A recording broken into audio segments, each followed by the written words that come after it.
Hi guys, welcome back to CookSoEasy channel. If you like my recipes, then please do like, share, and subscribe to my channel. Take 1 cup of Dalia 250 ml, 1/4 cup of cashews, 2-3 green chilies, and add water to the consistency you want for your chutney.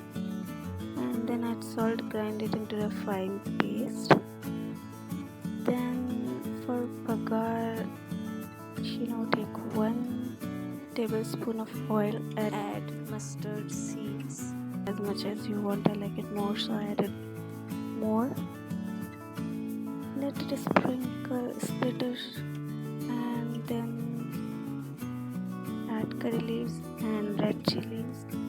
It is completely optional. Pour the bagar into your chutney and I'm